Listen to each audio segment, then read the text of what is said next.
विद्यार्थी मित्रांनो, माझे नाव श्रेयश कवडे, मी कवडे क्लासेस अकॅडमीचा संचालक आहे. आज मी तुमच्यासाठी पुन्हा एकदा क्वाड्रॅटिक इक्वेशनचा एक दुसरा लेक्चर घेऊन आलेलो आहे. आपण मागच्या लेक्चरमध्ये बघितलं की बाबा क्वाड्रॅटिक इक्वेशन काय असतात, त्याची काय अजून माहिती बघितली की ते क्वाड्रॅटिक इक्वेशन काय असतं, कसं ओळखायचं, की ते एखादं इक्वेशन जर तुम्हाला दिलं असेल तर क्वाड्रॅटिक इक्वेशन आहे की नाही हे कसं ओळखायचं ते आपण त्यामध्ये बघितलेलं आहे. आता हा त्याचा दुसरा पार्ट आहे. आज आपण दुसरे लेक्चर बघत आहोत. आपण मागच्या लेक्चरमध्ये 2.1 त्याचा पहिला प्रॅक्टिस सेट बघितला. आज आपण बघणार आहे प्रॅक्टिस सेट नंबर 2.2 आणि 2.3. मग याच्यामध्ये आपण काय बघणार आहे, सॉल्व इक्वेशन आहे. आपण याच्यामध्ये ते इक्वेशन्स जे आहे ते आपण सॉल्व करणार आहे. त्यामध्ये जो 2.2 आहे, जो दुसरा एक्सरसाइज प्रॅक्टिस सेट आहे, त्याच्यामध्ये आपण फॅक्टरायझेशन मेथड बघणार आहे. आणि त्याचा जो नेक्स्ट पार्ट आहे म्हणजे जो 2.3 एक्सरसाइज आहे त्याच्यामध्ये आपण बघणार आहे कम्प्लिटिंग स्क्वेअर मेथड. हे दोन मेथड आहे की आपल्याला एखादं क्वाड्रॅटिक इक्वेशन दिलेलं आहे, त्याचे रूट्स कसे काढायचे. आपण पहिल्या जो एक्सरसाइज होता त्यामध्ये आपण बघितलं की बाबा आपल्याला ऑलरेडी रूट्स दिले होते. ती व्हॅल्यू आपण इक्वेशन मध्ये टाकत होतो. जर आपलं आन्सर 0 आलं तर आपण म्हणत होतो की ते त्याचं रूट आहे, ते इक्वेशन सॅटिस्फाय करत आहे. मग आपण बघू की याच्यामध्ये दोन्ही मेथड्स. पहिली मेथड काय केली आपल्याला, solution of quadratic equation by factorisation. मग आपल्याला फॅक्टरायझेशन मेथडने हे आपण व्हॅल्यू काढणार आहे. आता आपण पहिल्यांदा 9वी मध्ये शिकलेलो की हे जे इक्वेशन आहे त्याचे इज इक्वल टू 0 असतं. आपण मग ते सॉल्व कसं करणार, ह्याच्यामध्ये आपल्याला काय काढायचे, फॅक्टर्स काढायचे. काय काढायचे, फॅक्टर. जसं की मी ऑलरेडी रेडीमेड दिलेलं आहे, हे कसं काढलं आपण नेक्स्ट एक्झाम्पल मध्ये बघणार. मेन कसं की हे वर्क कसं आहे. जसे की काय इक्वेशन दिलं आपल्याला x² वजा 4x वजा 5 इज इक्वल टू 0. मग ह्याचे जे फॅक्टर्स आहेत, ह्याचे जे फॅक्टर्स काढलेले आहेत ते कसे आले, हे दोन. तर x वजा 5 आणि x अधिक 1 इज इक्वल टू 0. म्हणजे या दोघांचा गुणाकार हा आहे. हे मी तुम्हाला रेडीमेड दिलेले आहे. हे कसं काढायचं, अशाच प्रकारे आपल्याला काढायचं ते आपण पुढे बघणार. मग इथं आपण बघू फक्त पहिल्यांदा की या दोघांचा गुणाकार, इथं काय नाही म्हणजे तो गुणाकार असतो. याचा गुणाकार गुणिले याचा गुणाकार किती असतो, 0 असतो. मग आपण काय बघणार याच्यामध्ये, दोन संख्यांचा गुणाकार 0 आहे. हे कधी होतं, if product of two numbers is 0. जर दोन संख्यांचा गुणाकार 0 असेल then at least one of them is 0. मग दोघांपैकी, त्या दोन संख्यांपैकी किमान एक तरी संख्या ही काय असावी लागते, 0 असावी लागते. जर दोन संख्यांचा गुणाकार 0 असेल, एक तर ही 0 आहे किंवा ही 0 आहे. मग इथं आपण काय करतो, दोन्ही पॉसिबिलिटीज कन्सिडर करतो. मग इथं आपण काय म्हणतो, x वजा 5 इज इक्वल टू 0 और x अधिक 1 इज इक्वल टू 0. दोघांपैकी एक जी व्हॅल्यू आहे, एकाची व्हॅल्यू 0 येणार आहे. मग इथं काय म्हणणार, x वजा 5, इथं वजा 5 आहे, तिकडे गेला अधिक 5. मग x इज इक्वल टू 5 आणि इकडे येणार x अधिक 1, इकडे अधिक 1, तिकडे गेल्यानंतर वजा x. x ची आपल्याला व्हॅल्यू काय भेटते, x ची जे रूट्स भेटतात ते काय भेटतात, 5 आणि वजा 1. त्यांच्यापैकी दोन्ही कोणतीही व्हॅल्यू आपण या इक्वेशन मध्ये पुट केली तर आपल्याला जे आन्सर येतं ते काय येतं, नेहमी 0 येतं. म्हणजे इक्वेशन आपलं सॅटिस्फाय होतं. LHS आणि RHS दोन्ही इक्वल येते. ठीक. मग हे फॅक्टर्स काढायचे कसे ते आपण मेथड बघणार आहे. आपण पहिल्यांदा थोडे काही सॉल्व एक्झाम्पल जे इझी आहे, जे फॅक्टर्स काढणं किंवा जे आपल्याला इझी फॉर्म्युलावर सोडवते जसे बघू. सॉल्व एक्झाम्पल आहे. पहिले काय केलं आपल्याला, m² वजा 14m अधिक 13 इज इक्वल टू 0. मग ह्याच्यामध्ये काय करायचं असतं की सर्वात पहिल्यांदा की इथं m चा जो हा आहे अंक आहे तो इथे दिसत नाही, काय असतो, 1 असतो. मग तो 1 आहे, 1 मी पहिल्याने शेवटच्या बघून 1 गुणिले 13 म्हणजे a. जर आपण स्टँडर्ड इक्वेशनला जर आपण त्याला कम्पेअर केलं तर a गुणिले c करायला असतं. a गुणिले c आपल्याला काय भेटणार आहे, 13. पण 13 ची फोड नेहमी काय करायचं असतं, a गुणिले c. मग आपल्याला काय मिळालं, 13. मग 13 ची फोड अशी करायची की त्याची बेरीज किंवा वजाबाकी काय नाही पाहिजे, 14. जसे की ही जे 13 गुणिले 13 1 13, पण यांची बेरीज वजाबाकी काय नाही पाहिजे, 14. इथं काय बेरीज 14 आहे, चिन्ह काय आलं पाहिजे, वजा 14 द्यायचं आहे. त्यामुळे चिन्हाला काय येते, मायनस. मग हेच इक्वेशन ह्याच्यात टाकायचं म्हणजे m² वजा m वजा 13m अधिक 13 इज इक्वल टू 0 हे इक्वेशन आलं. मग आता याच्यामध्ये आपण काय करणार, पहिल्या दोघांमधून कॉमन काढणं जमलं पाहिजे. आपण काय करणार, पहिल्या दोघांमध्ये काढतो, दोघांमध्ये सेम दिसणारी गोष्ट काय आहे, दोघांमध्ये आहे ते काय यम. मग जर आपण दोघांमधून जर यम बाहेर काढला तर आपल्याला काय राहणार, तर यम आणि इथं काय राहणार 1. बरोबर, यम काढून घेतलं काय शिल्लक राहणार 1. सेम प्रकारे इथं जर आपण कॉमन बाहेर काढलं तर काय निघेल 13. पण इथून बाहेर काढून घेताना आपण काढणार आहे -13.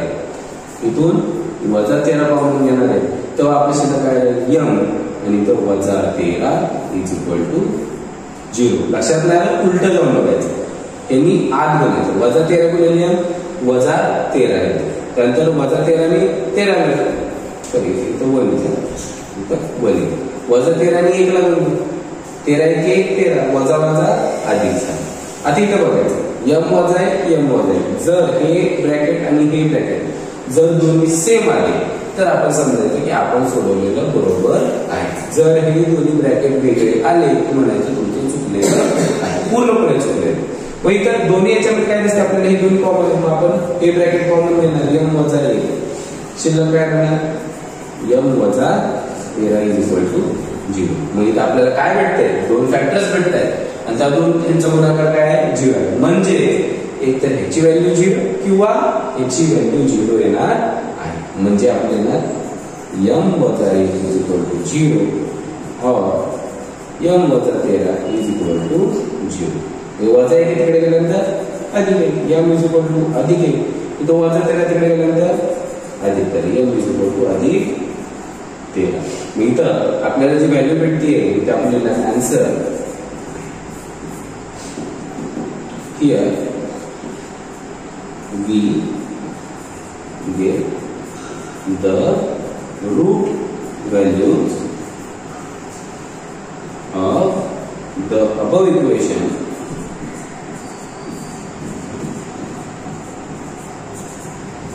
as m is equal to +1, +13. ठीक आहे, आपल्याला इथे m च्या व्हॅल्यू काय भेटल्या अधिक 1 आणि अधिक 13. जी व्हॅल्यू आली त्याला आपण काय करणार खाली अंडरलाईन करणार. अशा प्रकारे आपण सोडवणं अपेक्षित आहे. अशा प्रकारे आपल्याला सोडवता आलं पाहिजे. तुम्ही जर चॅनलवर नवीन असाल तर त्याला लाईक करा, शेअर करा आणि सबस्क्राईब करा. तुम्ही या चॅनलला जो आता तुम्ही व्हिडिओ बघताय त्याला तुम्ही लाईक करा. त्यामुळे माझ्या लक्षात येतं किती विद्यार्थी किती मुलं आहेत जे मन लावून बघतायत. त्यामुळे मला पण थोडा जोश येतो व्हिडिओ बनवण्यासाठी. मला पण आनंद वाटतो की तुम्ही मुलं हा व्हिडिओ बघतायत तर त्याला लाईक करा. पुढचं इक्वेशन पुढचं गणित बघू आपण. 3x² वजा x वजा 10. मग मी इथं काय करणार, पहिल्यांदा पहिल्यानी शेवटचं करणार. म्हणजे इथं a नी c ला गुणणार. 3 गुणिले 10 30. 30 चा 30 ची फोड अशी करायची की त्याची बेरीज किंवा वजाबाकी काय आली पाहिजे वजा 1. वजा x म्हणजे काय असणार वजा 1. म्हणजे इथं b असतो ना, मग याची फोड अशी करायची, फॅक्टर्स असे पाडायचे की त्याची बेरीज वजाबाकी काय आली पाहिजे वजा. इथं मागच्या एक्झाम्पल मध्ये काय आलेलं त्यांची बेरीज झाली. प्रत्येक वेळी बेरीज असेल असं नाही, बेरीज किंवा वजाबाकी म्हणून मी बेरीज वजाबाकी म्हणतो. इथं काय करणार आपण, फॅक्टर्स खूप मोठे येतील. 1 गुणिले 30, 2 गुणिले 15, 3 10 30, 5 30 अशी फॅक्टर्स आहे. कुठला घ्यायचा, यांची बेरीज किंवा वजाबाकी 1 येणार आहे का, तर नाही. हा कट 15 तून 2 गेले किती राहतील 13, हा पण नाही चालणार. 10 तून 3 गेले 7, हा पण नाही चालणार. 6 तून 5 गेले तर 1, आपल्याला हा चालणार. मग ह्याच्यामध्ये एवढे फॅक्टर्स लिहिण्यापेक्षा तुम्हाला इन्स्टंटली जमले पाहिजे. इन्स्टंटली तुम्हाला सांगता आलं पाहिजे. तुमचे पाढे व्यवस्थित पाठ असणं गरजेचं आहे. तुमचं डोकं जवळ व्यवस्थित थोडं चाललं पाहिजे. मग ह्याच्यानुसार आपण काय करणार आहे, हा शेवटचा फॅक्टर घेणार आहे. यांची वजाबाकी काय आली पाहिजे -1 आली पाहिजे. चिन्ह कशी दिली जातात, मोठ्याला वजा दुसऱ्याला अधिक. याच वेळेत देणार आपण. हे फक्त एवढे फॅक्टर्स पाडणं गरजेचं. पुढची प्रोसेस सोपी आहे. तुम्ही काय देणार इथं 3x² 3x² मायनस, आता याच्यामध्ये +5x आणि -6x. पहिल्यांदा हे घेतलं नंतर हे घेतलं किंवा पहिल्यांदा हे नंतर हे घेतलं तरी काही फरक पडत नाही. तुम्ही तुमचे आणि कुठल्याही पहिल्यांदा घेतलं तरी काही फरक पडत नाही. तुमचं उत्तर सेमच येणार नाही. मग इथे मी काय घेतलं +5x - 6x - 10 is equal to 0. अशा प्रकारे आपण घेतले. आता पहिल्या याच्यामधून कॉमन काय निघेल कॉमन काय निघणार आहे? फक्त एक्स.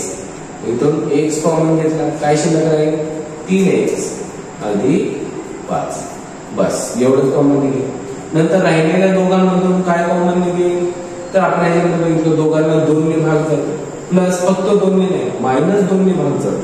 जर -2 जर आपण याच्यातून कॉमन घेतला तर काय होणार? 2 × 6 3x आणि 2 × 5 10 अधिक 5.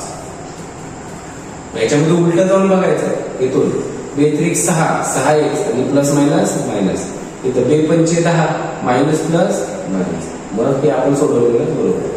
आता ब्रॅकेट बघायचं. हे पहिलं ब्रॅकेट आणि दुसरं ब्रॅकेट दोन्ही सेम आहे, म्हणजे आपण सोडवलेलं बरोबर आहे. दोन्ही कॉमन एकत्र घ्यायचं. इथं काय करणार आपण? दोन्ही कॉमन घ्यायचं. 3x अधिक 5 x वजा 2 = 0. ओके. आता दोघांचं गुणाकार आलेला आहे. फॅक्टर्स मेथड नुसार कसं आहे की दोन जर समजा दोन संख्यांची गुणाकार जर समजा 0 असेल, इफ द टू नंबर्स किंवा the multiplication of two numbers is 0, then either of them is value is 0. दोघांपैकी एकाची तरी व्हॅल्यू काय असते? 0 असते. मग आपण काय लिहिणार? 3x अधिक 5 = 0 और x वजा 2 = 0. हे सोडून हे अधिक 5 कडे गेलं काय होणार आहे? वजा 3x = वजा 5. 3 हे x ला गुणिले इकडे भागिले x बरोबर वजा 5 भागिले 3. इकडे वजा 2 तिकडे गेला अधिक 2. x = 2. इथे काय म्हणतात आपण? सेम प्रकारे मग असं आन्सर इथे लागली.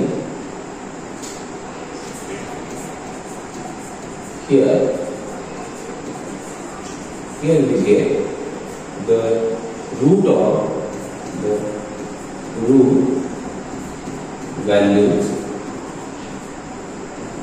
values of the above equation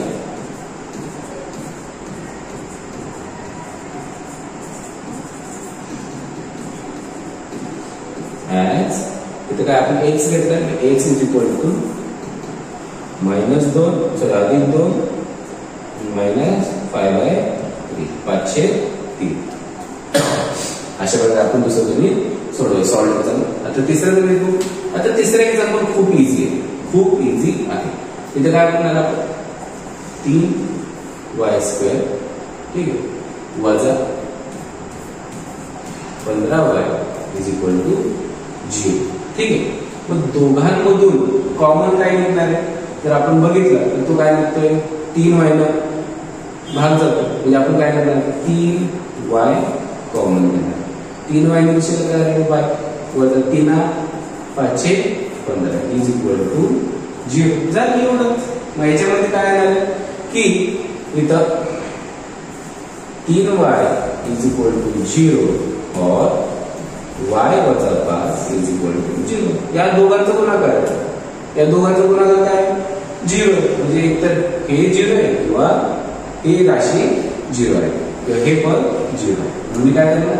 हे 3 हे y ला गुणिले इकडे बघ, म्हणजेच काय? y = 0. हे इथं हे वजा 5 तिकडे गेलं अधिक 5 म्हणजे y = 5. इथं y ची व्हॅल्यू काय येणार आहे? 0 किंवा 5. इथे मी लिहिणार answer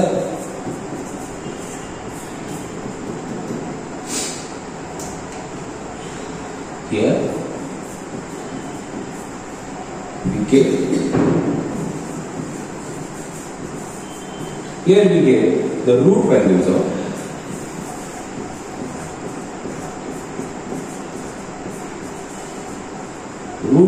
of the above equation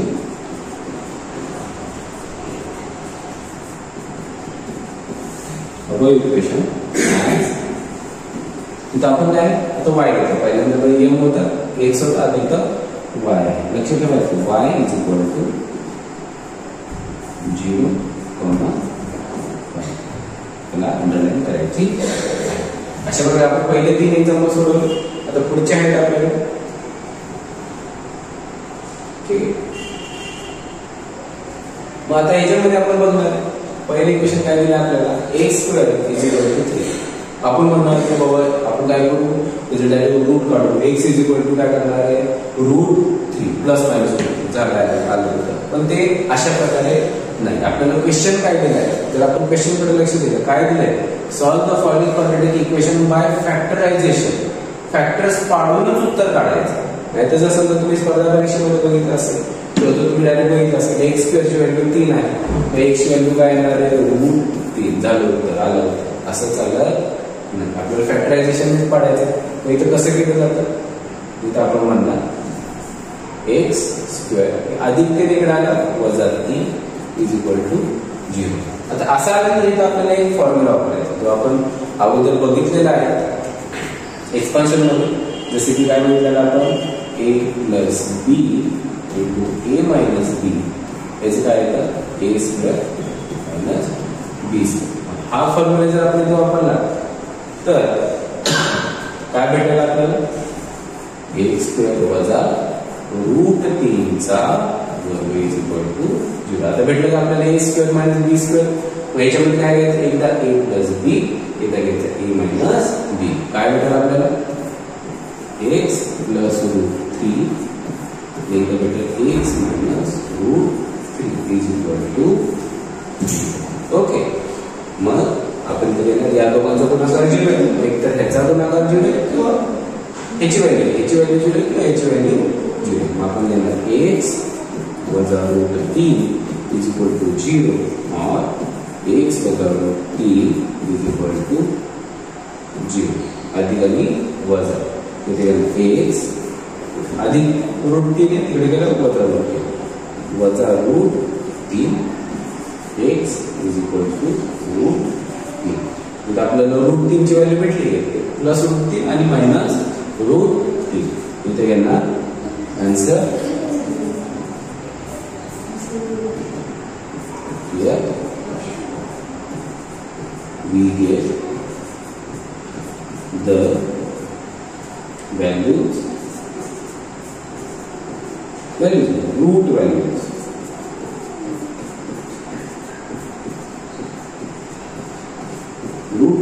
of above equation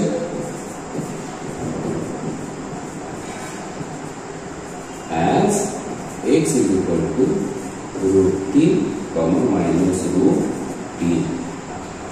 ठीक आहे, ते आपल्याला मिळालेले आहे. नेक्स्ट आहे याच्यामध्ये आपण काय करणार, हे स्टँडर्ड फॉर्म मध्ये लिहून घेणार. पहिल्यांदा काय ना 7√3x² अधिक 7x, आणि हे √3 इकडे अधिक आहे, इकडे आल्यानंतर काय होणार वजा √3 इज इक्वल टू 0. आता इथं म्हणा तुम्ही √3 आलंय असं कसं कधी विचित्र दिसतंय, मग घाबरायचं काय, याच्यामध्ये खूप सोपं गणित आहे. पुन्हा एकदा स्टँडर्ड फॉर्म मध्ये a ची व्हॅल्यू काय येणार 6√3, b ची व्हॅल्यू 6, c ची व्हॅल्यू काय येणार आहे -√3. इथे आपण काय करणार, पर्यंत a गुणिले c पहिल्याने शेवटच्या गणना म्हणजे 6√3 गुणिले √3. याचा गुणाकार काय आहे 6 √3 × √3 काय असतं 3 असतो. 6×3 18. 18ची 4 अशी करायची, त्याची बेरीज वजाबाकी काय आली पाहिजे 7 आली पाहिजे. काय आली पाहिजे 7 आली पाहिजे. 7 कशी काढणार आपण बघायची, 4 काढायची. 1 गुणिले 18 92 18. अजून दुसरं कुठं आहे का 3 7 18. बस एवढंच. यापैकी कशाची व्हॅल्यू 7 येते, तर 2 आणि 7 यांची वजाबाकी 9तून जर समजा 2 गेले तर काय होतात 7. मग आपण इथे काय म्हणणार की याच्यामध्ये आपलं उत्तर अधिक 7 पाहिजे, म्हणजे मोठ्याला अधिक देणार आणि लहानची संख्या आहे 2 त्याला मायनस देणार. याच्या वेळी आपण इथे खूप करणार, काय भेटेल आपल्याला 6√3 वजा 2x अधिक 9x वजा √3 इज इक्वल टू 0. ओके, असं आपण लिहिलेलं. मग जर समजा आपण यातून जर कॉमन काढायचं म्हटलं तर कॉमन काय मिळेल, तर फक्त 2x काय मिळेल 2x. शिल्लक काय आहे 2 त्रिक 6 √3x कसा वजा तिथे काय राहील 2x काढून मिळतं तर शिल्लक काय राहील 1. ओके, आता ह्याच्यातून तुम्ही बघितलं तर तुम्हाला दिसणार नाही कॉमन काढायचं दिसत नाहीये काय, पण तो कॉमन निघतो. तो म्हणजे कसा निघतो की जर समजा आपल्याकडे 9 आहे, 9 याची पूर्ण कशी करणार आपण 3 गुणिले 3. 3च्या आतून कोण निघते √3 गुणिले √3 गुणिले 3 अशा प्रकारे आपण घेतली. आणि त्यातून जर समजा मी √3 कॉमन घेतलं कारण इथं √3 आहे, जर √3 बाहेर काढलं शिल्लक काय आहे 3√3. म्हणजे या इक्वेशन मधून इथून काय कॉमन घेतणार ते अधिक √3 शिल्लक काय आहे इथं 3√3 वजा 1 इज इक्वल टू 0. आता इथं बघितलं तर दिसतंय आपल्याला पहिला ब्रॅकेट आणि दुसरं ब्रॅकेट हे दोन्ही काय आहे सेम आहे, म्हणजे आपण सोडवलेलं बरोबर आहे. मग हे दोन्ही कॉमन घेतलं आपल्याला काय म्हणतात 3√3x वजा 1.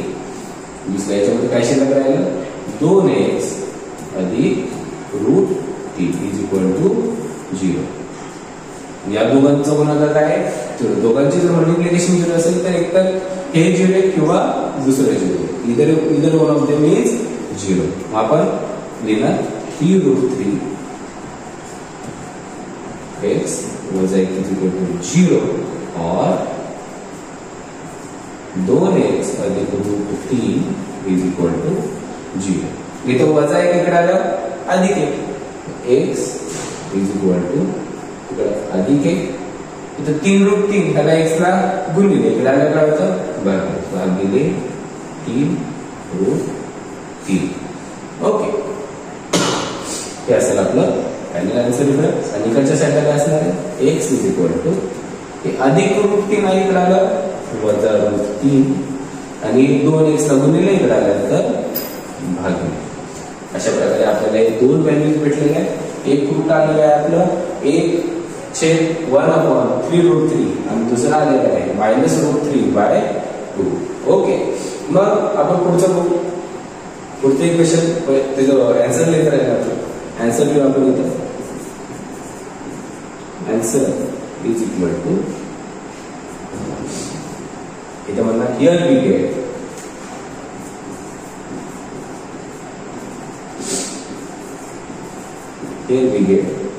the root values of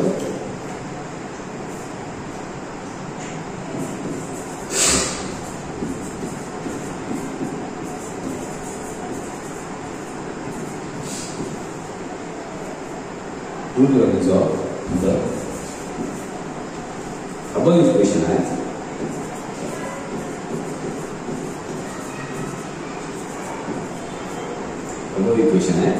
काय plus 1/3√3 √3/2.